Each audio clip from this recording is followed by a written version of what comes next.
Welcome to our channel. నేను Vijaya Reddy. Yes, real ఎస్టేట్కి రాజకీయాలకి సంబంధం ఉంటుందా? ఆయా రాష్ట్రాల్లో ప్రభుత్వాలు మారినప్పుడు ఈ రియల్ ఎస్టేట్ రంగం పైన ఏమాత్రం ప్రభావితం చూపుతుంది? ముఖ్యంగా ఈ హైదరాబాద్ లాంటి మహానగరాల్లో రకరకాల ప్రాంతాల నుంచి, అంటే వివిధ దేశాల నుంచే ఉన్నారు ఇప్పుడు, రాష్ట్రాల నుంచే కాకుండా. ఈ నేపథ్యంలో ఎలా ఉంది అసలు రియల్ ఎస్టేటు? అంటే మొన్న మనం చూసుకుంటే, అంటే ఎలక్షన్ల పరంగా చూసుకున్నా కూడా కాంగ్రెస్ పార్టీకి 64 సీట్లు వచ్చినప్పటికీ గ్రేటర్ హైదరాబాద్ నుంచి మాత్రం ఖాతా తెరవలేకపోయింది. అంటే కొంత ఎఫెక్ట్ ఏమైనా పడిందా? ఈ రియల్ ఎస్టేట్ వాళ్ళు కావచ్చు, కన్స్ట్రక్షన్ ఫీల్డ్ కావచ్చు, ఓవరాల్గా వీళ్ళు ఏమైనా కొంత భయపడినారా? ఏమైనా మారుతుందా? ఏమైనా ఇబ్బందులు ఎదురవుతాయి అనుకున్నారా అనేసి. ఓవరాల్గా అసలు ఇప్పుడు రియల్ ఎస్టేట్ రంగం ఎలా ఉందనేది మనతో ఉన్నారు రియల్ అడ్వైజర్ రఘునాథ్ రెడ్డి గారు ఉన్నారు. నమస్తే అండి. నమస్తే మేడం. జనరల్గా ఈ రియల్ ఎస్టేట్ అంటే ఒక కీలకం. అవునండి. ఒక విధంగా చెప్పాలంటే దట్టు ఈ హైదరాబాద్ లాంటి మహానగరాల్లో వేగవంతంగా అభివృద్ధి చెందుతున్న నేపథ్యంలో మొన్న ఎలక్షన్ అంటే ఉంటుందా రాజకీయాలకు సంబంధం? ఎందుకంటే నిన్ననే కదా పోలింగ్ సరళిని చూసినాము. ఇక్కడ గ్రేటర్ నుంచి అసలు పెద్దగా రాలేదు. వచ్చినా కొంత మేరకు అయినా కూడా ఆఖరికి కౌంటింగ్ సరళిలో చూసినాము, అసలు ఖాతా కూడా తెరవలేదు ఎగ్జాక్ట్లీ కాంగ్రెస్ పార్టీ. ఎందుకు? కొంత ఏమైనా ఆలోచనలో పడ్డారా? అంటే ఇంత వేగంగా ఉంది, కొంత ఎక్కడైనా మీమాంస చెందారా? ఏదన్నా డౌన్ఫాల్ అవుతుంది లేకపోతే గ్రాఫ్ పడిపోతుంది అని ఏమన్నా ఆలోచించి ఉంటారనుకుంటున్నారా? మేడం, మీరు అడిగిన క్వశ్చన్ ఏంటంటే, మీరు మెయిన్ పాయింట్ ఏంటంటే, ఇందులో గవర్నమెంట్స్ మారినప్పుడు రియల్ ఎస్టేట్ మీద ఎఫెక్ట్ ఏంటి? ఇప్పుడు మీరు అంటున్నారు మెట్రోపాలిటన్ సిటీలో అందరు వేసారు ఓట్లు ప్రీవియస్ గవర్నమెంట్కి, తర్వాత రూరల్ ఏరియాలో బాగా ఈ కాంగ్రెస్ గవర్నమెంట్కి బాగా వేయడం జరిగింది. అంటే రియల్ ఎస్టేట్ అనేది ఎలా ఉంటుందంటే, ఏ గవర్నమెంట్ వచ్చినప్పటికీ కూడా ఇన్ఫ్రాస్ట్రక్చర్ డెవలప్మెంట్ అనేది కావాలి. అది వచ్చినప్పుడే కంపెనీస్ కానివ్వండి చాలా మనకు రావడం జరుగుతుంది. అప్పుడే ఎంప్లాయ్మెంట్ క్రియేషన్ అనేది ఉంటుంది. కానీ నాకు తెలిసి ఏంటంటే, ఏ గవర్నమెంట్ వచ్చినా కానీ ఈ సబ్జెక్ట్ అనేటువంటిది నెగ్లెక్ట్ చేయరండి. ఫర్ ఎగ్జాంపుల్ మీరు అన్నారు సిటీలో ఎక్కువ రాలేదు అన్నారు. అంటే సిటీ వాళ్ళు ఎలా ఉంటారంటే, they are adjust to the environment. ఇక్కడ ఉన్నటువంటి గ్రోత్కి వాళ్ళు అలవాటు పడ్డారు. వాళ్ళు విజన్ను చూసారనమాట. For the last 9 years 10 years ఏం జరిగిందని చూశారు. అంటే వాళ్ళు ఏమనుకొని ఉంటారంటే, ఇదే గవర్నమెంట్ కంటిన్యూ అయి ఉంటే ఇంకా ముందు వెళ్తాం కదా అనే ఆలోచన వచ్చింది. ఇప్పుడు ఇంబ్యాలెన్స్ ఎక్కడ వచ్చిందంటే, మీరు రూరల్ ఏరియాలో తీసుకున్నప్పుడు కాంగ్రెస్ బాగా వచ్చింది. ఎందుకు వచ్చిందంటే, నా అనాలిసిస్ ప్రకారం సస్టైన్డ్ డెవలప్మెంట్ అనేది జరగలేదు. సిటీ మాత్రమే ఫోకస్ చేయడం జరిగింది. ఇప్పుడు క్లస్టర్స్గా మిగతాది మనం డిస్ట్రిక్ట్స్ అన్ని పెంచుకున్నాము, జిల్లాలు బాగా పెంచుకున్నాము.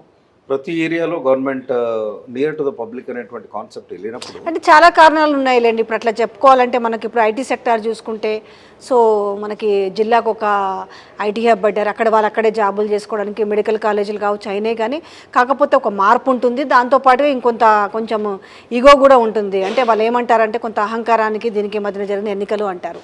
అయితే ఓవరాల్గా మనం ఈ రియల్ ఎస్టేట్ చూస్తే ఇప్పుడు ఎట్లుంది ప్రజెంట్ అంటే, మొన్నటి వరకు అయితే కొంత ఈ ఎలక్షన్ ఇంకొక 1-2 నెలలు ఉన్నప్పుడు అయితే మనకి చూసుకుంటే ఊర్లలో కొంత భూముల రేట్లు కానీ అది కానీ చాలా తక్కువగానే ఉండినాయి. అంటే 50 లక్షలు పలికే భూమి 30 లక్షలు ఆ నేపథ్యంలో ఉండింది. ఎట్లా ఉంది ఇప్పుడు? డౌన్ఫాల్లో ఉందా లేదంటే బాగా పీక్లో ఉందా? అంటే మేడం, ఇప్పుడు మీరు అడిగే క్వశ్చన్కి ఏంటంటే, ఒకప్పుడు బాగుంది అన్నాం. రీజన్ ఏంటి? ఇప్పుడు ఫర్ ఎగ్జాంపుల్ ఎక్స్ రేట్ ఉంది, 10x అయిపోయింది, 20x అయిపోయింది. What is the rational of that casting? Rational ఏం లేదు. ఇదివరకు గవర్నమెంట్ ఉన్నప్పుడు కానీ ఎవరు కానీ ఏం చెప్పారు, బాగా రేట్లు పెరిగాయి, దూరం వెళ్ళినా కానీ 20 లక్షలు 30 లక్షల కంటే ఎక్కడ లేదు అనేటువంటి మాట వచ్చిందా లేదా? అవును. ఎందుకు వచ్చింది కారణం? అంటే అక్కడ ఏరియాలో రేట్ పెరగడానికి గల కారణం ఏంది అంటే, అక్కడ ఏదైనా ఎంప్లాయ్మెంట్ రావాలి, అక్కడ ఏదైనా సస్టైనబిలిటీ ఉండాలి, అక్కడ లివింగ్ కండిషన్స్ ఉండాలి. ఇంకేదో ఉంటే తప్ప రియల్ ఎస్టేట్కి పోయేది. అక్కడ ప్లాటో తీసుకుంటాడు, ఇల్లు తీసుకుంటాడు. ఆ అవకాశం కామన్ మ్యాన్కు లేకుండా అయిపోయింది కదా. ఇప్పుడు అంటున్నారు మీరు కొంచెం తగ్గినాయి అంటున్నారు. మార్కెట్లో పెట్టాడండి ఒక పర్సను, ₹1 కోటి ఎకరం అన్నాడు, 6 నెలలు చూశాడు, ఎవరు రాలేదు. హి టు కమ్ డౌన్. కానీ దాన్ని సస్టైన్ డెవలప్మెంట్ అని అనలేవు. రెండో పాయింట్ ఏంటంటే, మరి డిస్ట్రిక్ట్లో కూడా ఐటీ సెక్టారు చాలా ఏరియాలలో ఈస్ట్ పాలసీ అని పెట్టారు. ఈస్ట్ పాలసీ పెట్టినా కానీ అక్కడ ఎన్ని కంపెనీస్ వచ్చాయి, ఫుల్ ఫ్లెడ్జ్డ్గా ఆపరేషన్ ఎంత ఉంది, అక్కడ ఎంప్లాయ్మెంట్ జనరేషన్ ఎంత ఉంది, మన పేపర్ మీదనే లెక్కలు చూస్తున్నామా, రియాలిటీలో ఉన్నామా అనేది కూడా గమనించాలి కదా. కాబట్టి సస్టైన్డ్ డెవలప్మెంట్ అనేది జరగలేదండి. విజన్ ఉంది కానీ బట్ అది జరగలేదు. ఇప్పుడు only western part, south west పార్టే కదా జరిగింది. మీరు ఫర్ ఎగ్జాంపుల్ తీసుకుంటే 1 acre of the land 100 crores plus పోయింది కదా. ఇంకా యాక్షన్లో పోతే 35 కోట్లు 40 కోట్లు పోయినాయి కదా. ఒక టైంలో ఏమైంది, బిల్డర్స్ అంతా వెనక్కిపోయారు కదండి. 500 మంది బిల్డర్లు ₹1,00,000 ఎండి కట్టి బ్యాక్ వెళ్ళిపోయారు. అంటే కారణం ఏంటి? Do you think it is an upward growth or downward growth? నాకు తెలిసి ఏంటంటే సస్టైనబుల్ ఈక్వల్ మేనేజ్మెంట్ కానీ ఈక్వల్ గ్రోత్ కానీ జరగలేదని నా అభిప్రాయం. ఓకే, ఇప్పుడు ఇక్కడ అంటే గతంలో కూడా మనం మాట్లాడుకున్నాము, ఈ హై రైజ్ అపార్ట్మెంట్స్ కావచ్చు, అంటే మధ్యతరగతి వాళ్ళు ఫ్లాట్లు కొనాలనే అంశం నుంచి చాలా ఇంకా దూరంగానే వెళ్ళిపోతున్న నేపథ్యం కనిపిస్తుంది. బట్ ఈ హైదరాబాద్ మహానగరంలో 1,00,000కు పైగా ఇల్లు ఖాళీగా ఉన్నాయన్న నేపథ్యంలో కానీ కొత్తగా కడుతూనే ఉన్నారు. అంటే టవర్స్ పెరిగిపోతూ ఉన్నాయి, హై రైజ్ అనే క్వాలిటీని పెంచుతున్నారు, అంటే ఒక స్క్వేర్ ఫీట్ రేటు కూడా అంతగా పెరుగుతుంది. ఏంటి నిజంగానే జనాలు అంత సస్టైనబిలిటీలో ఉన్నారా? ఇంతగా సేల్ అవుతున్నాయా ఫ్లాట్స్? ఏంటి అసలు? ఇది కరెక్ట్ క్వశ్చన్ అండి మీరు అడిగింది. ఇది ప్రతి ఒక్కరి మైండ్ సెట్లో ఉంది. నాకు వచ్చే కాల్స్ కూడా యూఎస్ నుండి కానీ యూరోప్ నుండి కానీ వచ్చే కాల్ చాలా మంది అడుగుతున్నారు. ఏంటంటే ఈ హై రైజ్ మేము తీసుకోవచ్చా వద్దా? హై రైజ్లో తీసుకోవడం అనేది నేను కాదు అనే చెప్తాను, బండ గుద్ది చెప్తాను. ఇదివరకు ఇంటర్వ్యూలో కూడా చెప్పాను, బిల్డర్స్ బాగా ఆలోచించుకోవాలి. అన్లిమిటెడ్ ఎఫ్ఎస్ఐ ఏదైతే ఇచ్చాడో, అంటే అన్లిమిటెడ్ ఎఫ్ఎస్ఐ అంటే ఫ్లోర్ స్పేస్ ఇండెక్స్ అంటే మీరు ఎంతైనా కట్టుకోవచ్చు. మరి అలాంటి అవకాశం వచ్చినప్పుడు అది ఎంతవరకు కామన్ మ్యాన్కు రీచ్ అవుద్దా, లేకపోతే అఫోర్డబుల్ వాళ్ళకు రీచ్ అవుద్దా అనేటువంటి ఆలోచన ఉండి చేయాలి కదండి. ఇప్పుడు హైదరాబాద్లో మెనీ మెట్రోస్ కంటే చూస్తే కూడా హైదరాబాద్లో ల్యాండ్ బ్యాంక్ చాలా ఉంది కదా. ఇన్ఫ్రాస్ట్రక్చర్ అయితే డెవలప్ చేశారు కదా ప్రీవియస్ గవర్నమెంట్. ఇదివరకు ఉన్నటువంటి మినిస్టర్ ఆల్సో ఆయన కూడా అన్నాడు, మీరు కందుకూరు కడతాల వరకు ఎందుకు పోకూడదు, కోకాపట్ల ఎందుకు కూర్చుంటానని అన్నాడు కదా. మరి అలాంటిది లేనప్పుడు నా ఉద్దేశం ఏంటంటే హై రైజ్ అపార్ట్మెంట్స్ మన హైదరాబాద్కు ఫిట్ కావు. ఎందుకు అంటే ఇప్పుడు మీరు అన్లిమిటెడ్ ఎఫ్ఎస్ఐ తోటి పైకి కట్టినప్పుడు ఏమవుతుందంటే 80% ఓపెన్ స్పేస్, 20% కన్స్ట్రక్షన్ ఏరియా అంటున్నారు. ఉన్నప్పుడు ఆ 20% కన్స్ట్రక్షన్ ఏరియాలో మీరు 50 అంతస్తులో తీసుకుంటే మీకు వచ్చే బిల్టప్ ఏరియా ఎంత? అక్కడ ఏమి ఎంజాయ్ చేస్తారు మీరు? ఈ పాయింట్ అయితే ఉంటుందో లేదు. మీకు ఎఫ్ఎస్ఐ అన్లిమిటెడ్ ఉన్నప్పుడు మీకు undivided share of the land వచ్చినా కానీ అపార్ట్మెంట్లో మీకు అక్కడ ఉండేటువంటి ఆ ఫెసిలిటీస్ కోసం ఉంటారే తప్ప, ఐటీ బిల్ట్లు ఉన్నటువంటి వాళ్ళు నియర్ బై కావాలనుకుంటారు కాబట్టి వెళ్తారు తప్ప బిజినెస్ మ్యాన్ కానీ ఇంకా వేరే కామన్ మ్యాన్ కానీ అందులోకి వెళ్ళే అవకాశం లేదు. మీరు హై రేంజ్లో 1,500 స్క్వేర్ ఫీట్ 1,800 స్క్వేర్ ఫీట్ కావాలంటే మీరు 2 కోట్ల పైన పెట్టాలండి. మరి అదే మీరు ఒక 15 కిలోమీటర్లు పోతే మీకు ప్లాట్ వచ్చి ఇండివిజువల్ హౌస్ కట్టుకోవచ్చు కదా. రియల్ ఎస్టేట్ అనేది గవర్నమెంట్ పాలసీలో కూడా there should be a policy in the government. ఇప్పుడు విజన్ డాక్యుమెంట్ ఉంటుందండి. విజన్ డాక్యుమెంట్ ఏంటి? నేను ఎంప్లాయ్మెంట్ జనరేషన్ చేయాలి, నెంబర్ 1. నెంబర్ 2, హెల్త్ పాలసీలు ఎలా తీసుకురావాలి. నెంబర్ 3, ఎడ్యుకేషన్ పాలసీ ఏముండాలి. అంతే కదా, రోటీ కపడా और मकान అంతే కదా. Any government what ever it is, ఇవన్నీ మనము ఇంటర్లింక్డ్ అండి. కానీ కరెక్టే మీరు అన్న పాయింట్ ఒకటి అన్నారు, దూరంగా పోతే ఇండిపెండెంట్ హౌస్ కట్టుకోవచ్చు కదా అంటున్నారు కదా. కానీ ఈ హై రైజ్ అనే ఒక కల్చర్కి అరే నేను ఇందులో ఫ్లాట్ కొనుక్కోవాలనే ఒక డ్రీమ్కి వచ్చిన నేపథ్యంలో ఈరోజు ఇదే బిల్డర్స్ నాకు ఒకటి ఆశ్చర్యం అనిపించింది. ఇప్పుడు పార్కింగ్ విషయంకి వచ్చింది, 11 నుంచి 12 లక్షల పార్కింగ్లు కూడా అమ్ముకుంటున్న నేపథ్యం. అంటే ఇవాళ రోజు ప్రతి ఒక్కరికి 2 పార్కింగ్లు లేదంటే 3 పార్కింగ్లు అవసరం ఉన్న నేపథ్యంలో ఈరోజు పార్కింగ్ అంటే మినిమం దాంట్లోనే మినీ హై రైజ్లోనే 12 లక్షల రూపాయలు పార్కింగ్లకు పెడుతున్నారు. 2 మనకు అంటే ఒక ఫ్లాట్ కొనుక్కోవాలంటే అదనంగా పార్కింగ్లు, రిజిస్ట్రేషను, జిఎస్టీ ఇవే ఒక మామూలు ఫ్లాట్ కొనుక్కునే అంత బర్డెని ఫేస్ చేస్తున్నారు. ఏంటి అసలు ఇది అసలు అర్థం కానీ ఇది. ఇప్పుడు ఒకటండి, మీరు రియల్ ఎస్టేట్ పాయింట్ అర్థం చేసుకోవాలంటే వెరీ సింపుల్ ఈక్వేషన్. ఏంటంటే మీరు ఒక 10 ఎకరాల్లో హై రైజ్ కడుతున్నప్పుడు ఏం చేస్తారు? మొత్తం కట్టరు కదా. 80% open space, 20% built-up area, 70% open, 30% built-up area అంటారు. అప్పుడు ఏం చేస్తాడు అతను? మీరు హై రైజ్ కట్టి మిగతాది ఏదైతే ఉందో అది కూడా లోడ్ చేస్తున్నాడు కదా. అది ఎవరికి ఇస్తున్నాడు? మీ మీద లోడ్ చేస్తున్నాడు కదా. ఇప్పుడు కార్పెట్ ఏరియా అమ్మాలండి. కార్పెట్ ఏరియా అంటే livable area between the walls. ఇది వాల్ తోటి కన్సిడర్ చేసుకుంటే అది బిల్టప్ ఏరియా అంటారు, కామన్ ఏరియాస్ కొడితే సూపర్ బిల్టప్ ఏరియా అంటారు. మీకు ఇవన్నీ కన్సిడర్ చేసుకున్నప్పుడు మీకు పార్కింగ్ 12 లక్షలు, తర్వాత ఎమ్యూనిటీస్కు ఛార్జెస్ అని, తర్వాత కార్పస్ ఫండ్ అని, తర్వాత మెయింటెనెన్స్ ఛార్జెస్ అని, బిల్డర్స్ ఏం చేస్తున్నారంటే they are doing whatever they want. Yes, square feet లెక్కన మెయింటెనెన్స్ ఛార్జ్ చేస్తున్నారు. ఒకప్పుడు ఒక ఇంత ఉండేది, ఓ 1000, 1500, 2000.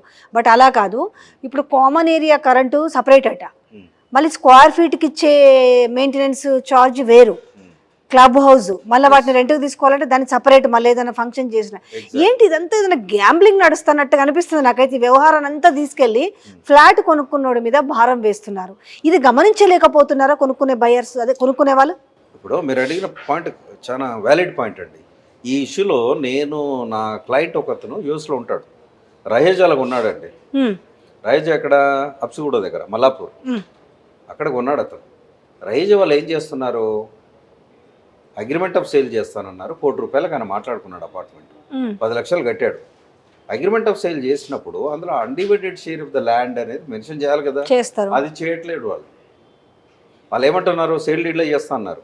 నేను క్వశ్చన్ చేశాను, మరి మీరు ఎందుకు చేయట్లేదు అంటే బ్యాంక్స్ లోన్ ఇస్తున్నాయండి, బ్యాంక్ లెటర్ ఇచ్చాం అంటే. నేననేదండి, సుప్రీంకోర్టు గైడ్ లైన్స్ ప్రకారంగా వాళ్ళకు జీవో ఇష్యూ చేశారు. సుప్రీంకోర్టు వాళ్ళు ఒక ఆర్డర్ పాస్ చేశారు. ఏమన్నారు, యూనిలాటరల్ అగ్రిమెంట్ చెల్లవు, నేను బిల్డర్లని నీకు ఇష్టం మీద తీసుకోలేదు, నేను చెప్పిన అగ్రిమెంట్ నువ్వు సైన్ చేయాలన్నా కరెక్ట్ కాదు.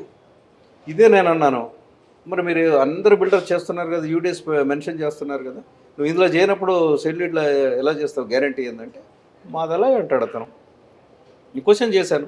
నేను అనేది ఏంటంటే మేడం, అసోసియేషన్స్ కానీ క్రెడాయి కానీ వీళ్ళు ఏంటంటే ఒక పాలసీ డాక్యుమెంట్ గవర్నమెంట్తో డిస్కస్ చేసి, సేల్ అగ్రిమెంట్ మీరు చూడండి 10 కంపెనీలు 10 రకాలుగా ఇస్తున్నాయి. ఐ విల్ బెట్ ఏ బిల్డర్ని రమ్మంటారో రమ్మనండి, I will discuss with you. Sale agreement 10 రకాలుగా చేస్తున్నారు అంటే ఇది అన్నది ఏంటంటే జనరల్గా కస్టమర్స్ను ఎక్స్ప్లాయిట్ చేయడమేనండి. Very simple. మీరు నేను చెప్పేది ఏంటంటే, మీరు 50 లక్షల అపార్ట్మెంటులు 80 లక్షలు ఇచ్చి కొంటున్నారండి. ₹1,00,00,000 అపార్ట్మెంటులు 1,50,00,000 ఇచ్చి కొంటున్నారు. ఇంకొకటి కూడా సమస్యని ఈ మధ్యకాలంలో బాగా చూస్తున్నా అంటే 8 ఇయర్స్ 10 ఇయర్స్ ఈ 6 ఇయర్స్ బ్యాక్ ఫ్లాట్స్ ఉంటాయి కదా, అయితే దాంట్లో పార్కింగ్స్ అంటే రిజిస్ట్రేషన్లో ఒక పార్కింగ్ ఉంటుంది. ముందు 10 ఏళ్ల క్రితం కొనుక్కున్న వాళ్ళు ఉంటారు కదా, ఆ పార్కింగ్లు ఎక్కువగా ఉన్న వాళ్ళు ఆక్యుపై చేసుకొని ఉన్నారు. జనరల్గా అయితే వీళ్ళకి ఏమైనా బైలాస్ లాంటిది ఏమైనా ఉంటే, ఇప్పుడు సపోజ్ ఒక దాంట్లో 112 ఫ్లాట్లు ఉన్నాయనుకో, 4 బ్లాక్లు ఉన్నాయనుకోండి, ఈ బైలాస్లు ఏమైనా ఉంటాయా వాటికి, అంటే ఇంతమందికి ఇన్ని పార్కింగ్స్ అని కానీ, లేకపోతే ఏముంటుందంటే ఎవడు ఆక్యుపై చేసుకుంటే వానికి అది వర్తిస్తుందా? రిజిస్ట్రేషన్లో ఉండవు, ఆ ప్లేసులు మాత్రం ఆక్యుపై చేసుకుంటారు. అంటే ఒకవేళ అంటే నేను ఒక దగ్గర చూశాను, జనరల్గా ఆ 112 మందికి 2 పార్కింగ్లు రావాలా, రిమైనింగ్ మిగిలితే అది గెస్ట్ పార్కింగ్ కిందంట. కానీ అలా కాకుండా ఎవరికి నచ్చినట్టు వాళ్ళు పార్కింగ్లో ఆక్యుపై చేసుకుంటే గొడవలు జరుగుతున్న నేపథ్యం. అసలు ఈ విధానం ఏంటి అసలు? ఇది వ్యాలిడ్ పాయింట్ అండి. ఇది నేను ఇదివరకు వీడియోలో కూడా చెప్పాను, చాలా మందికి కొన్ని ప్రోగ్రామ్స్లో కూడా మాట్లాడాను. ఇప్పుడు మీరు 100 అపార్ట్మెంట్ కట్టినప్పుడు ఒక్కొక్కరికి మినిమం 1 లేదా 2 అనే రేషియో ప్రకారంగా బిల్డర్ ఇవ్వాల్సి ఉంటుంది. నెంబర్ 1. ఓకే. ఆయన అలాట్మెంట్ ఎలా చేస్తాడు, డ్రా సిస్టమ్గా చేస్తాడు. ఫస్ట్ ఎవరు కొన్నారు, సెకండ్ ఎవరు కొన్నారు, థర్డ్ ఎవరు కొన్నారు, అలాట్మెంట్ చేస్తాడు, డ్రా తీస్తాడు. అప్పుడు ఏంటంటే పార్కింగ్ ప్లేస్ని అతను రిజిస్టర్ చేయాలి. 1 ఇస్తే 1, 2 ఇస్తే 2. 100% పార్కింగ్ను మెజర్మెంట్ చేసి ఈస్ట్ వెస్ట్ ఇల్లు ఎట్లయితే మనం రిజిస్టర్ చేసుకుంటే చేసుకోవాలి. అది బిల్డర్స్ ఎంకరేజ్ చేయరు, మనం చేసుకోవాలి. లేకపోతే ఏమైతే ఇదేంటి కాంప్లికేషన్స్ వస్తుంటాయి. మీకు ఇల్లు రిజిస్ట్రేషన్ చేసుకున్నప్పుడు యూడిఎస్ ఏదైతే రిజిస్ట్రేషన్ చేసుకున్నప్పుడు parking has to be registered. ఇప్పుడు 100 మంది బిల్డర్లు 100 రకాలుగా పోతున్నారండి. నేను ఇప్పటికి కూడా రేవంత్ రెడ్డి గారు సీఎం అయితే రేవంత్ రెడ్డి గారిని కలిసి కూడా ఇది డిస్కస్ చేయాలని అనుకుంటున్నాను. ఏ పాయింట్ మీద రియల్ ఎస్టేట్ డాక్యుమెంట్ ఏం రిలీజ్ చేస్తారా మీరు, వాట్ ఈజ్ యువర్ విజన్? ఇప్పుడు ఇదివరకు ఏంటండి, LIG, MIG, HIG అని ఇదివరకు గవర్నమెంట్స్లో ఉండే. ఈవెన్ వరంగల్ హౌసింగ్ బోర్డు ఉంది, ఇంకొకటి హౌసింగ్ బోర్డు ఉంది, మొలవాళ్ళ హౌసింగ్ బోర్డు ఉంది, ఇంకొకటి ఉంది, చిత్రపూర్లో కూడా ఉన్నది. అప్పుడు అందరు ఎంతో 20 లక్షలు 30 లక్షలు పెట్టి EMI పెట్టి ఎంతో తీసుకునే వాళ్ళు ఇప్పటికి ఉంటున్నారా లేదా? మరి అట్లాంటి పాలసీ ఆయన తీసుకొస్తాడా? మరి అఫోర్డబుల్ హౌసింగ్ ఎంత తీసుకొస్తాడు? పాపులేషన్ ఎంత ఉన్నది, 3 కోట్ల చిల్లర ఉన్నప్పుడు కామన్ మ్యాన్కు రీచ్ అయ్యేటప్పుడు ఆయన విజన్ డాక్యుమెంట్ ఏందని కూడా డెఫినెట్గా ఆయన అడగాల్సి ఉంటుంది. నాకు తెలిసి ఏంటంటే ఆయన రియల్ ఎస్టేట్ బ్యాక్గ్రౌండ్ నుంచి వచ్చిండు కాబట్టి మొన్న రీసెంట్ ఇంటర్వ్యూలో కూడా చెప్పాడు, real estate is my patent అన్నాడు ఆయన. మరి ఆ డాక్యుమెంట్ ప్రకారంగా ఆయన ఏం చేస్తాడో చూడాలి. కాకపోతే ఏంటంటేనండి, ఇప్పుడు హైదరాబాద్లో మీరు వెస్ట్ తీసుకొని మీరు ఇంకో 10 కిలోమీటర్స్ 20 కిలోమీటర్స్ పోయినా కానీ ఈ గ్రోత్ అనేది కంటిన్యూ జరుగుతుందండి, జరగాల్సిందే. కాకపోతే ప్రైస్ కరెక్షన్ అనేది ఏ విధంగా ఉంటుందనేది చూడాలి. కానీ రోజు రోజుకు చూసుకుంటే మీరు అన్నట్టుగా ఈ రోజు ఒక 1.5 crore మినిమం వేసుకో, కొంచెం దూరం పైన 1 కోటి లోపట మనం అనుకున్న కొంచెం ఫెసిలిటీస్ ఉన్న ఫ్లాట్ దొరికే పరిస్థితి లేదు. ఎగ్జాక్ట్లీ. సో ఇది మారుతుందంటారా? అంటే రోజు రోజుకి మరి అది అభివృద్ధిలో భాగమా తెలియదు, బిల్డర్లలో చేంజెస్ తెలియదు, లేకపోతే కొనుగోలుదారుల్లో చేంజెస్ తెలియదు. ఈ పరిస్థితి ఇలాగే పోతూ ఉంటే నిజంగా ఒక మధ్యతరగతి దారుడు ఎట్లా ఇల్లు కొనుక్కుంటాడు? ఇప్పుడు పాయింట్ కరెక్ట్ అండి. మధ్యతరగతి వాళ్ళు ఇల్లు కొనాలి అంటే సిచ్యువేషన్ ఎలా అయిపోయిందంటే, ఇప్పుడు ఒక ఇల్లు కొనడం కానీ ఇంకేదైనా అసెట్ బిల్డింగ్ అనేది ఎలా ఉంటుందంటే depends upon the individual income అనమాట. ఇప్పుడు నేను ఉన్నానండి, నేను ₹1,00,000 సంపాదిస్తున్నాను ఇప్పుడు 5 years బ్యాక్. ఇప్పుడు నాది కనుక 2 లక్షల వరకు 1,50,000 వచ్చినప్పుడు ఇన్కమ్ అనేది పెరిగినప్పుడు అప్పుడు దాని అఫోర్డబిలిటీ అనేది ఆయన రీచ్ అవ్వగలుగుతాడు, ఆ సెగ్మెంట్కి రీచ్ అవ్వగలుగుతాడు. ఇది బయర్ పర్స్పెక్టివ్ అనమాట. బిల్డర్ పర్స్పెక్టివ్ ఏంటి, కాస్ట్ ఆఫ్ కన్స్ట్రక్షన్ పెరిగింది, ఓకే, ఆ సిమెంట్ ధరలు పెరిగాయి, fine, 10-20% year and there fine. But land prices మీదనే కన్స్ట్రక్షన్ ఆధారపడి ఉంటుంది. ల్యాండ్ రేట్లు అనేది విపరీతంగా పెంచినప్పుడు ఇదివరకు 30 కోట్లు 50 కోట్లు 100 కోట్లు అనేది ఇట్స్ హైప్ క్రియేటెడ్ మార్కెట్.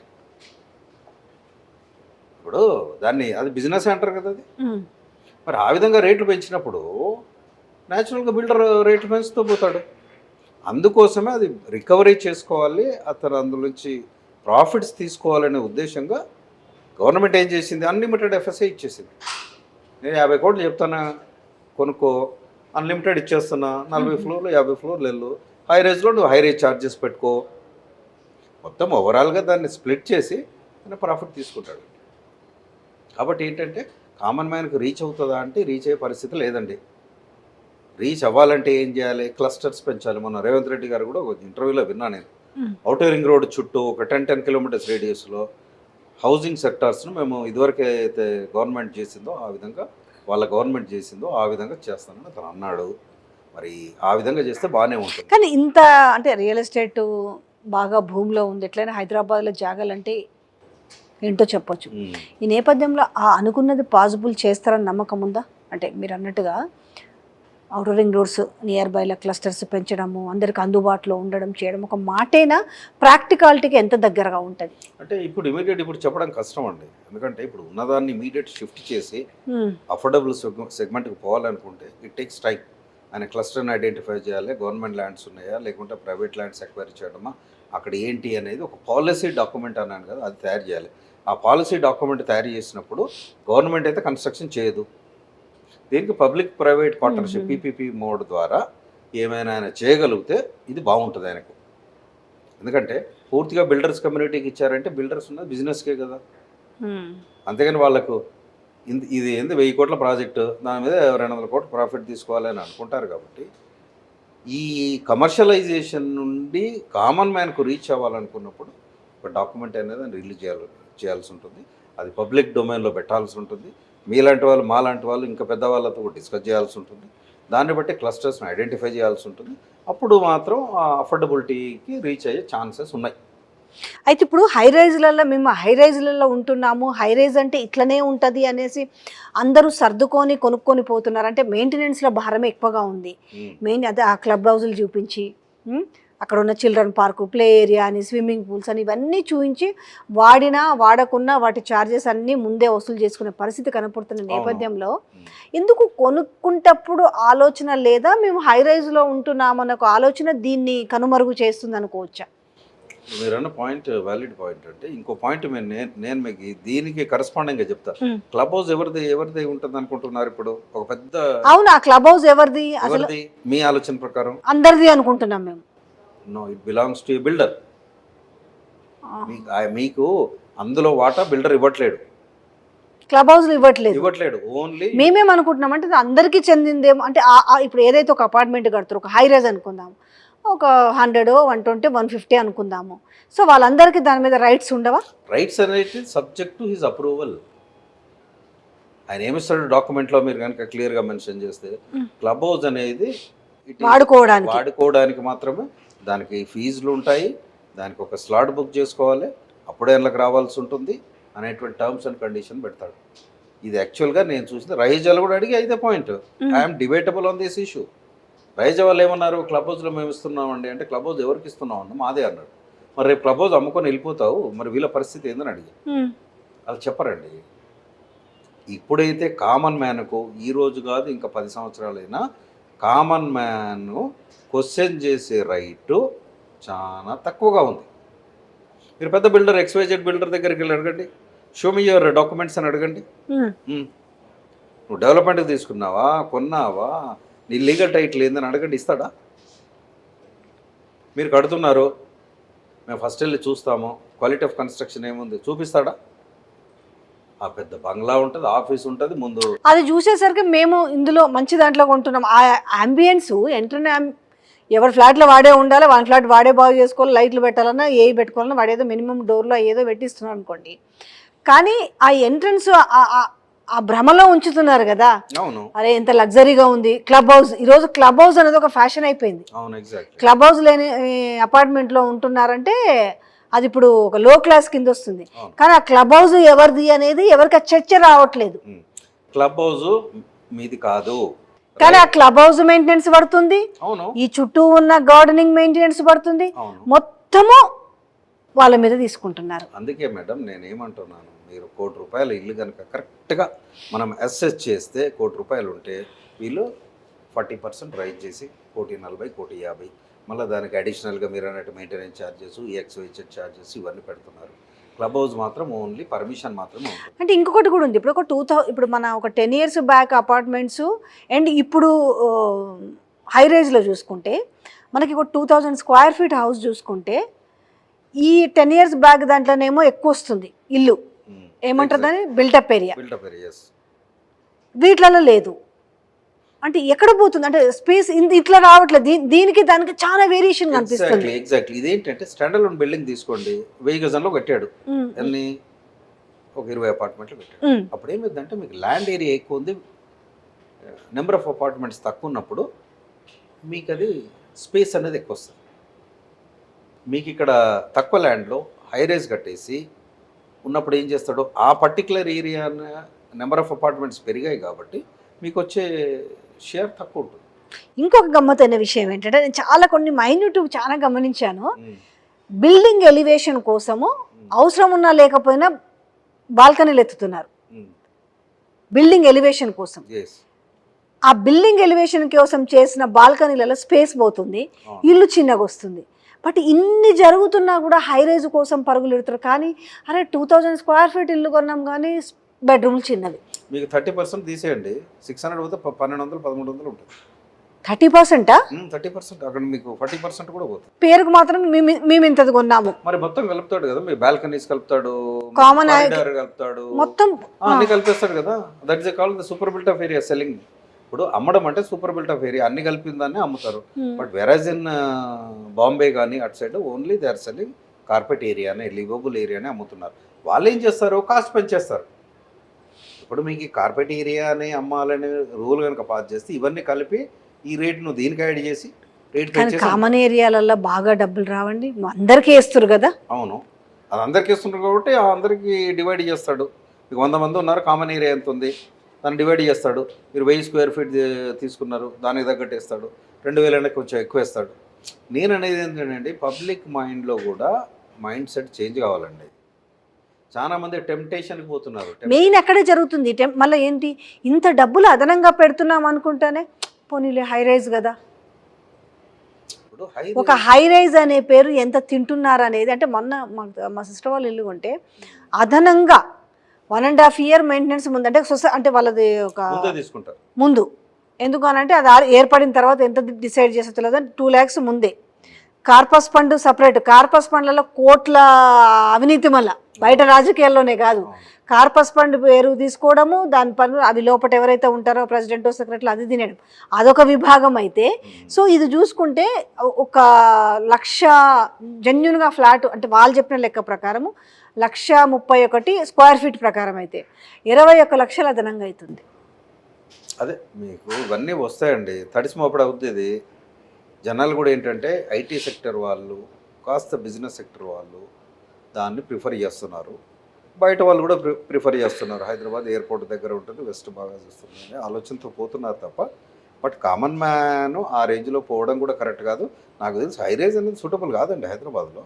మీరు అవుటర్ రింగ్ రోడ్ నుంచి పోతుంటే ఇటు అటు ఉన్నాయి, ఆక్యుపెన్సీ లెవెల్ ఏముందండి, ఎంతమంది ఉంటున్నారో తెలియదు. మరి కానీ రేట్స్ అయితే అందుబాటులో లేవు. రేట్స్ అనేది అంతేనండి, ఇట్స్ సిండికేట్ అనమాట. It's syndicate. మీరు ఇంతకంటే తక్కువ మొద్దు వీళ్ళు కూర్చుంటారు. Let us have a debate అండి, నేను మీకు కూడా చెప్తున్నా, let us have a debate with CREDAI people and government. ఇప్పుడు రెరా ఉంది, ఇప్పుడు ఫర్ యువర్ ఇన్ఫర్మేషన్, ఇప్పుడు రెరా ఉంది కదా, రియల్ ఎస్టేట్ రెగ్యులేటరీ అథారిటీ 2016లో వచ్చింది. కానీ రెరాలో ఒక బిల్డర్ ఎంట్రీ అయిన తర్వాత అన్నీ ఇచ్చిన తర్వాత ఒక రెరా నెంబర్ ఇస్తారు, అప్రూవల్తో పాటు ఒక రెరా నెంబర్ ఇస్తారు. నువ్వు ఎప్పుడు కంప్లీట్ చేస్తావు? 3 years చేస్తావు. ఈ కంప్లీషన్ అనేది మనము ఆల్ ఇండియాలో 6వ ప్లేస్లో ఉన్నాం. ఫస్ట్ చెన్నై ఉంది, నెక్స్ట్ పూణే ఉంది, 3rd బాంబే ఉంది, 4th ఢిల్లీ ఉంది, ఇంకో బెంగళూరు నెక్స్ట్, తర్వాత లాస్ట్ మనది వస్తుంది 6th. అంటే ఒకటండి, పాలసీ డాక్యుమెంట్ అనేది నెంబర్ 1 అండి. దానికి monitoring system is very important. ఇప్పుడు ఎంతమంది సాఫ్ట్ లాంచ్ అని, ఈ లాంచ్ ఆ లాంచ్ అని చెప్పేసి ఎన్ని జరుగుతున్నాయి చూసారు. మరి where there is the control? అంటే ఇప్పుడు గవర్నమెంట్ రన్నింగ్ అనేది ఎలా ఉంటుందంటే వాళ్ళకు కూడా ఫండ్స్ కావాలి. ఎలా వస్తాయి funds? Real estate is one of the key sector for getting the money for registrations. వచ్చినప్పుడు ఏమవుతుంది, వాళ్ళకి సాఫ్ట్ కార్నర్ అనేది ఉన్నప్పుడు ఇలాంటివి జరుగుతుంటాయి. మరి రేవంత్ రెడ్డి గారు వచ్చినప్పుడు ఆయన పాలసీ డాక్యుమెంట్ ఏం చేస్తాడో మనం కూడా సజెషన్స్. అంటే మీరు చెప్పేది ఏంటంటారు, ఓవరాల్గా అసలు డేంజర్ జోన్లో హై రేజులు అంటారా? అయితే danger zone high raise, 100% danger zone high raise. నేను 40 అంతస్తులుండి మీరు ఏం ఫెసిలిటీస్ ఎంజాయ్ చేస్తారండి? నెంబర్ 1 చెప్పండి. పొద్దున వెళ్తారు ఆఫీస్, నైట్కి వస్తారు 10 అవును, సేమ్ ఫ్లాట్ లోనే, సేమ్ ఫ్లాట్ లో పోయి వ్యూ పాయింట్ చూపిస్తాడు, క్లబ్ హౌస్ చూపిస్తాడు, ఆ కింద చూపిస్తాడు, జిమ్ అంటారు అదంటారు, కానీ ఎవరికి అంత లేదు. కానీ అది అంతవరకు ఇవి ఉన్నాయి అనుకుంటున్నారు, కానీ ఇవి నేను ఎంతవరకు యూటిలైజ్ చేసుకుంటున్నాను అనేది లేదు. కానీ బట్ వాటికి టెంప్ట్ అయిపోతున్నారు.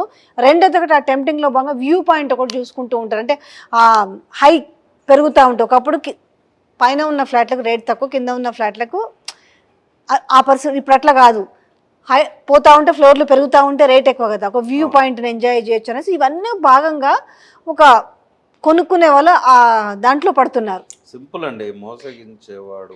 ఇప్పుడు మైహోమ్ పూజలో ఉన్నారంటే, అవునా మైహోమ్ పూజలో ఉన్నారా అంటే అదొక స్టేటస్ సింబల్ కాల, స్టేటస్ సింబల్ అయింది. ఇప్పుడు మోసపడడానికి రెడీగా ఉన్నప్పుడు మోసం చేసేవాడు ఎప్పటికీ ఉంటాడు. As long as you are prepared to be deceived, somebody is going to deceive you. నేననేది ఇండస్ట్రీ చాలా మంచి ఇండస్ట్రీ అండి. Real estate is a wonderful industry.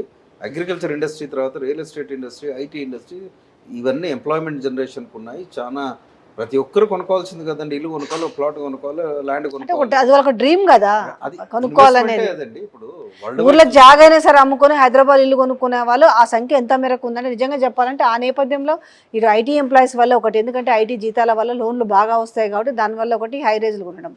రెండోది ఏంటి, ఊర్లలో భూముల జాగాలు రేట్లు పెరిగినాయి కాబట్టి సరే 10 ఎకరాలు ఉన్నాడు 2-3 ఎకరాలు అమ్ముకొనైనా వచ్చి కొనుక్కుంటున్న నేపథ్యంలో ఈరోజు కొన్ని అనుకున్న ఫ్లాట్లు దొరకట్లేవు కొన్ని చోట్ల అయితే.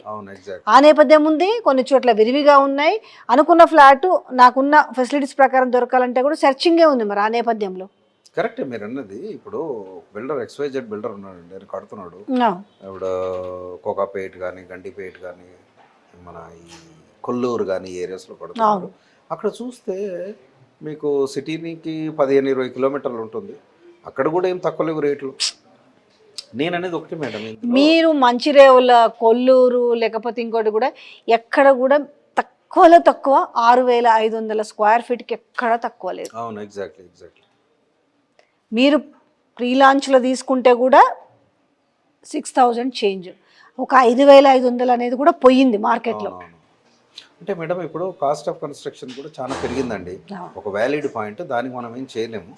ఇదివరకు ఉన్న దానికంటే కాకపోతే కొంచెం ఐటమ్స్ కూడా ఇంతకుముందు లాకుండా ఏ టాప్స్ కాకుండా అవి ఏవి పడితే అవి కాకుండా కొంత బ్రాండెడ్ ఐటమ్స్ కావచ్చు అవన్నీ కూడా పెడుతున్నారు. కాకపోతే ఏంటంటే ల్యాండ్ కాస్ట్ అనేది it's very important factor for ఏదైనా అది ల్యాండ్ ఫ్యాక్టర్ ఒకటి ఉంది. లేకపోతే గతంలో పెట్టుకున్న ల్యాండ్లు కూడా ఈరోజు కన్స్ట్రక్షన్ చేసి అమ్ముతున్నారంటే ఎంతున్నా కూడా హై రైజ్ అని ఒక మాయలో పెట్టారు జనాలు. అవునన్నా కాదు, హై రైజ్ ఇస్ మాయా. మామూలు వాటిలో కొంటే అవును మీరు ఫ్లాట్ కొన్నారంటే హై రైజా ఇది అడుగుతున్నారు. అంటే దాన్ని ఇంజెక్ట్ చేశారు మెల్లగా.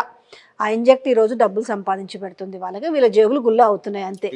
ఇంత పెట్టాలా అనుకుంటూ మళ్ళీ వాళ్ళ పిల్లలు వాళ్ళు ఎందుకు పోయి గిడెడ కొంటావు అనేసి. ఒకప్పుడు ఫస్ట్ మనకి హైదరాబాద్లో హై రైజ్ వచ్చింది ఏంటి, ల్యాంక్. సో ఎంత ఆలోచించారో అప్పుడు. కానీ ఈరోజు ల్యాండ్ కొంట కూడా చిన్నదైపోయింది, కామన్. ల్యాండ్ కాన్ ఉంటాడు గొప్ప కాదు, ఇంకా హైవేస్లో ఉన్నామంటే గొప్ప. సో ఇట్లా వరవడిపోతుంది కాబట్టి పెరుగుకుంటూనే పోతుంది. నాకు తెలిసి అయితే రెడ్యూస్ అవుతాయని నేనైతే అనుకోను. ఇప్పుడు గవర్నమెంట్ కూడానండి, ఇప్పుడు రేవంత్ రెడ్డి గారు కానీ ఇంకా ఎక్స్వైజెడ్ ఎవరైనా కానీ ఏం చేస్తారంటే ఆయన ఓవరాల్గా చూసుకోవాలి కాబట్టి దీని మీద ఉంటాడని నేను అనుకోను. దీనికి కూడా ఆయన ఏమైనా ఉంటాడంటే ఏదో కొంత మటుకు చల్లనీళ్ళకు వేడి నీళ్ళు అన్నట్టుగా కొన్ని క్లస్టర్స్ పెట్టి చేస్తాడేమో. కానీ మరి దీన్ని ఎంత కంట్రోల్ చేయాలంటే రెవెన్యూ రాదు ఆయనకు. కాబట్టి ఐ డోంట్ థింక్ అంత ఈజీ. భూముల వాల్యూని తగ్గించాలని అయితే అనుకోరు, దానికి ఇంకా పెంచుకుంటూ పోతారు తప్ప.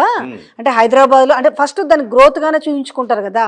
ఇంత పోయిందంటే హైదరాబాద్ డెవలప్మెంట్ అయిందన్న దాని మీద అది ఏ ప్రభుత్వం అయినా కూడా నాకు తెలిసి తగ్గించుకునే ప్రయత్నం అయితే చేయరండి. ఇప్పుడు 100 కోట్లకు ఆక్షన్ పెడితే పోయింది కదా అది. అంటే హైదరాబాద్ బాగా నడుస్తుంది, సింగపూర్ అయిపోయింది, అమెరికా అయిపోయింది అని అన్నారు. బట్ ఇప్పుడు చూస్తే మళ్ళీ కిందికి వచ్చేసింది. ఇప్పుడు బిల్డర్స్ అంతా వెనక్కి వెళ్ళిపోయారు. బిల్డర్స్ కూడా తెలుసు అన్నమాట అదేంటి అంత సిండికేట్ కలిసి కొనడం జరిగింది. ఇప్పుడు అది ఎవరికి అమ్ముతారు, ఏమమ్ముతారు, అక్కడ ఏం చేస్తారు అనేది ఏం లేదు. ఆయన కడతాడు, మనం కొనాలి. ఇప్పుడు నా సలహా ఏంటంటే కొనడం అనేది ఆపేయండి, ఫ్లాట్స్ కొనడం ఆపేయండి. ఏమీ రంది పడాల్సిన అవసరం లేదు. కరెక్షన్ అనేది వస్తుంది. కరెక్షన్ వచ్చినప్పుడు maybe 6 months 1 year down the line అప్పుడు ప్లాన్ చేసుకోండి. కానీ ఆయన ఏదో కొన్నాడు నేనేదో కొనాలని కొంటే మాత్రం చాలా ఇబ్బందులో పడతారు, మళ్ళీ అది అమ్ముకోవాల్సి వస్తుంది. ఇప్పుడు మీకు రేట్ ఆఫ్ ఇంట్రెస్ట్ కూడా 9%, 9.5% అయిపోయింది. ఆర్బీఐ నెక్స్ట్ పార్లమెంట్ ఎలక్షన్స్ తర్వాత 11% పోతుంది. హోమ్ లోన్ ఇంట్రెస్ట్ 8.5 నడుస్తుంది, 9 వచ్చేసింది. ఇప్పుడు 9 వచ్చేసింది, 11కు పోతుంది. అంటే మీరు కట్టే 30 yearsకు మీ మొత్తం బ్లడ్ బాయిల్ చేసుకొని ఆ హై రేజ్లో ఉండటానికి డ్రీమ్లో ఉండండి. This is not a fair idea. Question చేయడం నేర్చుకోండి, మెయిన్ అది. కానీ వాళ్ళు ఏంటంటే ఇవన్నీ మనం ఎందుకులే ఇంతమంది కొన్నారు కదా, ఏం క్వశ్చన్ చేస్తాం, వాళ్ళకి ఏం తెలియకుండానే కొన్నారా, ఇదొకటి కూడా ఉంటుంది. ఇన్ని ఫ్లాట్లు అమ్ముడు పోయినాయి అంటే మనం క్వశ్చన్ చేయడము, వాళ్ళకి ఏం తెలుసుకోకుండానే కొన్నారా, ఇది కూడా ఒక పాయింట్. మేడం ఈ పాయింట్కు ఎవరు ఆన్సర్ చెప్పాలండి? నేను అడుగుతా మిమ్మల్ని, ఎవరు చెప్పాలి ఆన్సరు? ఒక ఏజెన్సీ చెప్పాలి. ఇప్పుడు నలుగురికి గొడవ అయింది, ఎక్కడికి పోతారు? ఓ పోలీస్ స్టేషన్కి పోతారు కదా, లేకపోతే కోర్టుకు పోతారు. ఇప్పుడు ఇలాంటి కన్సర్న్ సాల్వ్ చేసేది ఒక గవర్నింగ్ బాడీ ఉండాలి కదా. ఆ రెరాల్ని కరెక్ట్గా ఇంప్లిమెంట్ చేస్తూ ఒక బాడీని క్రియేట్ చేసి ఎవరైనా ఉన్నా కానీ వాళ్ళకి వెళ్ళి చెప్పుకోండి, వాళ్ళు అడుగుతారు. మీరు ఇచ్చారండి, ఒక పిటిషన్ ఇచ్చారు, ఇది నాకు కావాలి, ఇది కరెక్ట్ లేదు, ఇవి ఉంటే ఆ బిల్డింగ్ వెళ్ళాలి, ఇన్స్పెక్ట్ చేయాలి, మేనేజ్మెంట్తో మాట్లాడాలి, అవన్నీ చేయాలంటే ఇది మైక్రో మేనేజ్మెంట్ చేయకపోతే మాత్రం ఇలాగే ఉంటుందండి. ఇప్పుడు ప్రతి బిల్డర్ ఎయిర్పోర్ట్ దగ్గర కడుతున్నాడు, ఇక్కడ కడుతున్నాడు, అక్కడ. ఇప్పుడు మళ్ళీ ప్లాటెడ్ సెగ్మెంట్ కూడా లేఅవుట్స్ కూడా విపరీతంగా ఎక్కడ పడితే అక్కడ ఇస్తున్నారు. 15,000, 20,000 గజం అంటున్నారు. ఇక్కడో ఊరు దగ్గర చేసిన లేఅవుట్ కూడా అట్లా 15,000, 20,000 అంటున్నారు. మరి అప్రూవల్స్ ఎందుకు ఇస్తున్నది గవర్నమెంట్? వాళ్ళు ఆలోచించాలి కదా. అంటే నాకు ఫీజు వస్తుందని నేను పర్మిషన్ ఇచ్చేస్తే మీరు వెళ్ళి అక్కడ చేసేస్తే మరి దానికి ఎవరు బాధ్యులు? ఎవరు? ప్లాట్ కొన్న వ్యక్తి ఐడెంటిఫై చేసే పరిస్థితులు లేడు. అంటే కొన్ని సంస్థలు వచ్చేసినాయి కదండి ఇప్పుడు, ఆ ఫ్లాట్లలో కూడా బిజినెస్లో కూడా ఇండిపెండెంట్ కాకుండా పెద్ద పెద్ద సంస్థలు కూడా వచ్చేసినాయి కాబట్టి నమ్మి ఇప్పుడు అలాంటి సంస్థలు XYZ సంస్థలు చాలా విపరీతంగా జనాలను లూటీ చేస్తున్నారు, అట్రాక్ట్ చేస్తున్నారు, లోపల వీళ్ళు లూటీ అవుతున్నారు. ఇప్పుడు ఒకటండి, రియల్ ఎస్టేట్ అనేది ఇప్పుడు నేను టాప్ నాచ్ కంపెనీ JLL ఉంది, it's multinational brokerage firm, Jones Lang LaSalle అని, కుష్మన్ వెహికల్, నైట్ ఫ్రాంక్ అని వీళ్ళు ఉన్నారు. నేను JLL US వాళ్ళతో మాట్లాడా. అక్కడ ఎంప్లాయ్మెంటే లేదు. జేఎల్ఎల్లో రిక్రూట్మెంటే మానేశారు. 100 మంది ఉంటే 50 మందిని తీసేసి 50 మందితో పనిచేస్తున్నారు. ఏంటిది రీజన్ అని అడిగా. అక్కడ కమర్షియల్ స్పేస్లు ఫుల్గా ఖాళీగా ఉన్నాయి. వర్క్ ఫ్రమ్ హోమే నడుస్తుంది యూఎస్లో. ఇంకా మేము ఏం చేయాలి, మా ఉన్నదే సరిపోద్దని వాళ్ళు అంటున్నారు. అంటే గవర్నింగ్ బాడీ అనేది ఒకటి ఉన్నప్పుడు రెరా సర్టిఫైడ్ మీకు ఒక లైసెన్స్ వచ్చితేనే మీరు you are an agent. You should talk about the real estate. There is a training program and certification is given by RERA. ఎంతమంది తీసుకున్నారు చెప్పండి? Why you are not serious about implementation of this? అమెరికాలో చేస్తే లోపల జైలు వేసేస్తారు తీసుకుని. Where is the credibility? మీరన్న ఎక్స్వైజెడ్ కంపెనీలు ఏజెంట్స్ని పెట్టేసుకుంటూనే అమ్ముకుంటూనే కమిషన్ ఇస్తున్నారు. ఇప్పుడు కామన్ మ్యాన్ కూడా తెలిసిపోయింది కదా, 20,000 రూపాయలు గజం అంటే 10,000 ఇస్తావా అంటాడు. అవును బా, నీ కమిషన్ ఇంత వస్తుంది, నీది ఇంత వస్తుంది అని మీ అందరికీ తెలిసిపోయింది కదా. ఒక హెల్తీ ఎన్విరాన్మెంట్ అంటే ఒకటండి, real estate investment is the best investment. దానికి ఒక నా సలహా ఏంటంటే ఒక గవర్నింగ్ బాడీ అనేది ఉండాలండి. లేకపోతే ఒక ఏంటంటే అన్బయాస్డ్, ఎవరికి పొలిటికల్గా కానీ ఎవరికి సంబంధం లేకుండా ఒక బాడీనైనా క్రియేట్ చేయాలి. చేసినప్పుడు దాన్ని ఒక రిపోర్ట్ గవర్నమెంట్ సబ్మిట్ చేయాలి. ఇప్పుడు సర్వేలు చేయించుకుంటారు కదా వీళ్ళు, అదే ఇది కూడా ఒక సర్వే చేయించుకొని ఎంతమంది ఉన్నారు తెలంగాణలో, అఫోర్డబిలిటీ రావాలంటే ఏం చేయాలి, ఆ ఏరియాలో ఇన్ఫ్రాస్ట్రక్చర్ ఉందా లేదా, ఆడ కంపెనీలు వచ్చాయి, ఈ కంపెనీలు ఎప్పుడు ఓపెన్ చేస్తారు, ఎప్పుడు ఎంప్లాయ్మెంట్ వస్తుంది, ఏదైనా ఐడియా ఉందా మీకు? ఈడ ఆ కంపెనీ, ఆడ ఆ కంపెనీ, ఆడ ఆ కంపెనీ ఓపెనింగ్ చేయడము, ఎప్పుడు మీకు అది ఎంప్లాయ్మెంట్ జనరేట్ వస్తుంది? ఇప్పుడు ఫార్మసిటీ అన్నారు. What is the fate of ఫార్మసిటీ today? ఫార్మసిటీ పేరు చెప్పుకొని అమ్మేస్తున్నారు. బ్లంట్గా మాట్లాడతామండి, ఇందులో భయపడాల్సిన అవసరం లేదు. కామన్ మ్యాన్ ఇబ్బంది పడుతున్నాడు. కామన్ మ్యాన్ దగ్గర ఇప్పుడు ఎంప్లాయ్మెంట్ జనరేషన్ లేదు, నా జాబ్ లేవు అంటే ఇన్కమ్ పొటెన్షియల్ పెరగలేదు, ఈ రేట్లేమో పెరిగిపోతున్నాయి. Wear is the balance? అప్పుడే గ్యాప్ వచ్చేస్తుంది కదా. ఇప్పుడు మీరు మీ లైన్ మీరు ఇప్పుడు అపార్ట్మెంట్ సెగ్మెంట్ కానీ ఇంకే సెగ్మెంట్ కానీ 2-3 రకాలుగా కడుతున్నారు. స్టేటస్ వైజ్ ఒక బ్లాకు, ఇంకో స్టేటస్ వైజ్ ఒక బ్లాకు, వీడిగోడి మధ్యలో గోడ, ఆడు బిఎండబ్ల్యూలో తిరుగుతాడు, ఏడో చిన్న మారుతీలు వస్తే నా బోటోడు బండి మీద వస్తాడు. చూద్దాం చేంజెస్ ఏమన్నా ఇంకేమవుతాయి ఏంటి అసలు. అంటే ఏదైనా కూడా ఫస్ట్ ఆలోచించాల్సింది మాకు ఏ అవసరం అనేది పబ్లిక్ ఆలోచించుకోగలిగితే ఏదైనా కూడా ఆలోచిస్తారు మేడం. పబ్లిక్ ఆలోచించినా కానీ ఒక కామన్ మ్యాన్ వెళ్ళేసి ఎక్స్వైజెడ్ టాప్ కంపెనీస్ దగ్గరికి వెళ్ళేసి షో మీ యువర్ డాక్యుమెంట్ ఏమనడు, వాడు చెప్పినా వింటుంటాడు. అవునా అనేసి 6,500 అంటే 6,200కి వస్తుందా, 6,300కి వస్తుందా, అక్కడ నాకు 100 తగ్గింది అంటే ఆ ఒక ఫైనాన్షియల్ దాంట్లోనే కొట్టుమిట్టాడుతుంది. షో మీద డాక్యుమెంట్ అని అడిగే పరిస్థితి లేదు నిజంగా. అరే మనం ఎందుకంటే ఇంతమందికి ఉన్నారు కదా ఫ్లాట్లు, మనమే కాదు, మన ఒక్కరమే కాదు కదా అనే దాంట్లో జనరల్గా ఉన్నారు. జనరలైజ్గా అందరూ ఆ మాట అడిగితే అది వేరుగా ఉంటుంది. బట్ అది రావాలి, ఆ చేంజ్ రావాలి. చేంజ్ రావాలంటే అంటే గవర్నమెంట్ సపోర్ట్ కూడా ఉండాలండి. ఇప్పుడు మీకు ఐడియా ఉంది, నాకు ఐడియా ఉంది. అక్కడ ఒక అథారిటీ కరెక్ట్గా వర్క్ చేయనప్పుడు మళ్ళీ ఏమవుతుంది, రివోల్ట్ అవుతుంది కదా అక్కడ. ఇప్పుడు ఈరోజు పోలీస్ స్టేషన్స్ ఉన్నాయి, ఎక్స్వైజెడ్ ఏజెన్సీస్ ఉన్నాయి, కామన్ మ్యాన్ పోతే రెస్పెక్ట్ ఇచ్చే పరిస్థితి ఉందా? అదేలేండి. మరి అలాంటప్పుడు రియల్ ఎస్టేట్ను బయటికి తీసుకురావాలంటే నెంబర్ 1 ఒక గవర్నింగ్ బాడీ, నెంబర్ 2 ఒక ఫెసిలిటేటింగ్ బాడీ, గవర్నమెంట్ డాక్యుమెంట్ ఒకటి రావాలి. అప్పుడు సప్లై డిమాండ్ అనాలిసిస్ కూడా చేయాలి. చేసినప్పుడే కదా. అవును. ఒక ఏరియాలో మీరు ఒక రెస్టారెంట్ పెట్టాలంటే అక్కడ ఎవరెవరు వస్తారు, ఏ టైంలో వస్తారు, దానికి కాస్టింగ్ ఎంత పెట్టాలని మీరు రీసెర్చ్ చేసి పెడతారా, ఊరికే పెడతారా? బట్ రియల్ ఎస్టేట్లో జరగట్లేదే. ఇవన్నీ చేస్తేనే బాగుంటుందండి. పబ్లిక్ నుండి కూడా క్వశ్చనింగ్ రావాలి, అలాంటి యాటిట్యూడ్ పెంచుకోవాలి. కానీ తొందరపడైతే కొనొద్దండి. This is my suggestion.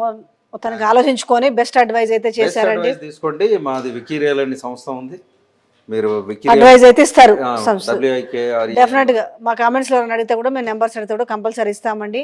అంటే మంచి ఇన్ఫర్మేషన్, ఎందుకంటే మీకు ఇంతకుముందు చేసిన వీడియోలు కూడా చాలా అవసరం ఉండని అది స్లోగా పిక్ అవ్వకుంటూ చాలా మందికి రీచ్ అయింది. సో ఎవరైతే ఇంట్రెస్ట్ ఉంటారో వాళ్ళు ఖచ్చితంగా మీకు రీచ్ అవుతారు.